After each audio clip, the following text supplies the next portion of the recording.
Real talk. What did school really teach us? That in 1942, Columbus sailed the ocean blue? I can't tell you how many times that fact has helped me in my life. Okay, well, it was kind of nice to learn about taxes and how much we need to pay and how we need to go about doing it, right? Wait a second, school didn't teach me that either. I had to learn that all on my own, and I still feel like I'm not quite doing it right. Do you know what I'm saying? Hi, I'm Lindsay. I'm a business coach who helps women make money online. And today I want to discuss how the educational system stops us from pursuing our biggest dreams and goals, and what you need to do to break free from the things you learned in school in order to become a true entrepreneur. So it wasn't that long ago that I started selling party decorations on Etsy. I loved decorating for parties and knew you could sell things on Etsy. So I designed a few decorations and voila, I had a business. But it was safe to say that I knew nothing about business. Maybe you can relate to this if you're thinking about starting a business or have already started a side hustle. Why is it that we feel so intimidated by business? Well, it could be that I didn't take any business classes in college because I was a psych and journalism major. But could it also be because of the fact that traditional school literally was created to push you away from entrepreneurship? Now, I don't want to get all conspiratorial on you, but I will if you come over to my house with a glass of wine. But the truth is, school is not designed for you to go out and build a successful business on your own. School is designed to make you a cog in a machine. You know that famous song by Pink Floyd about becoming just another brick in the wall? As it turns out, maybe the British rock band was onto something, because if we look at the modern history of school, we can see that the education system was designed to teach future factory workers to be punctual, to be docile, and sober. I went to Chico State, so I think we missed the mark on the sober part, but everything else seems pretty on par. The truth is that the factory workers needed to train people to just do the work, not to really reason or think critically about anything. And if you think, well, Lindsay, that might have been true, but that's not the case now. Education has evolved and changed with the times. Well, then I want to ask you, have you seen a car from 200 years ago? Well, compare it to today's cars and you wouldn't even recognize it, right? However, have you seen a schoolroom from 200 years ago? Well, 200 years later, it literally looks exactly the same. Now, do I want to go down a rabbit hole of figuring out why the man really wants you to be just another cog in the machine? No. But do I maybe think YouTube is a great place to do some digging? I do. But today, I'm not here to convince you of a conspiracy. Today, I'm here to give you some things you probably learned in traditional school that you're gonna have to remove from your brain in order to start being successful in business.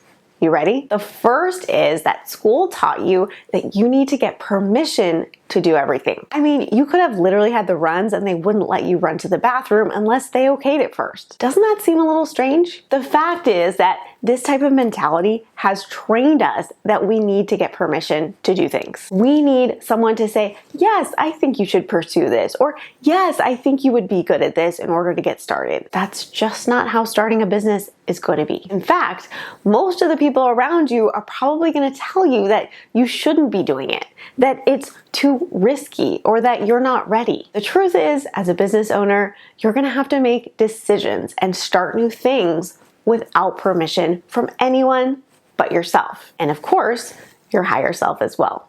But it's not going to be anyone in the physical that says to you, hey girl, you can do this. And it's not even going to come from me. You've got to be that person for yourself. And you'll have to continue to be that person for yourself as you grow, as you face challenges in your business, and as you wonder if this is something that you should even be doing. So give yourself that permission to go after your dreams, because no one's doing it for you. The next thing that school teaches us that we need to remove as entrepreneurs is that we have to learn something before we do it. I have a course where I teach women to sell printables on Etsy, and one of the number one reasons people don't want to start is because they're scared of what will happen when they start to actually make money. Can you imagine being scared to actually start making money? Well, what about taxes? What about laws and regulations, they ask? But that's the trick about school. Education taught us that we need to learn all the things before we get started. But listen, I don't know about you, but when I was pregnant, I read a lot of books about sleep schedules. But then when my daughter was born, I had to read them all over again because, newsflash, she was not following the book's sleep schedules. When we try to learn everything first, not only do we not retain the information, but we also just don't think it's that important. However, when you start something first and then you decide to learn it as you go, you will retain the information so much more easily because you're going to be applying it to your life and your business in real time. And it's imperative at that point that you learn it because it's the difference between failing and succeeding. And not just that, but we don't know what we don't know before we start something. I certainly didn't know what I was doing when I brought my daughter home from the hospital. And I certainly didn't know what the heck I was doing when I first started my business. But in neither of those scenarios did I say, well, I don't know it all, so I can't start. Nope, I just had to figure it out as I went. And that's what it takes to be successful. So forget what you learned in school about how you have to pass one level before you go on to another, or get an A in this grade before you move on. Start first, worry about what it takes later. It's the only way to succeed. Now, we're gonna talk about grades. Did you get good grades in school, or were you barely hanging on by a thread? Even though there's a saying that says C's get degrees, there was a feeling that was instilled very early on in school that if you weren't getting A's, you weren't smart or capable.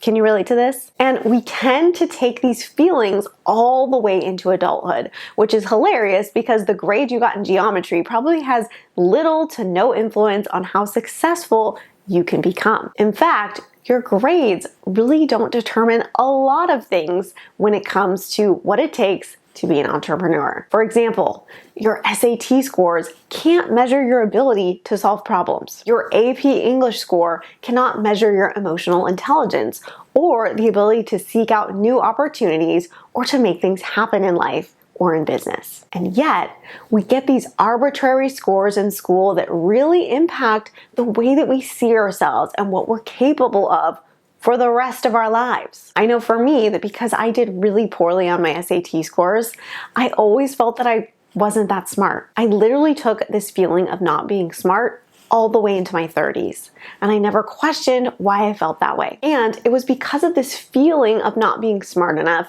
I always felt like running a business just wasn't for me. I want to help you understand that your grades, your SAT scores, and those smiley faces on your papers meant diddly squat. In fact, data shows that more self-made millionaires were C students, not A students. But the point is that we have to remember that we are not our grades from high school or college. In the grand scheme of things, those things indicate nothing about who you can be and who you can become. If you're not pursuing something because a grade in school said that you weren't great at it, I recommend that you wad that report card up and throw it in the trash and decide that doesn't get to define you. And that's kind of what this is all about, right? School has helped mold us into the identity that we have today. That mixed with our beliefs that were passed on from our parents and their parents and their parents' parents, and from indoctrination from our churches and our communities. But what I want you to take away from this video is that in order to become successful in business, you have to change your identity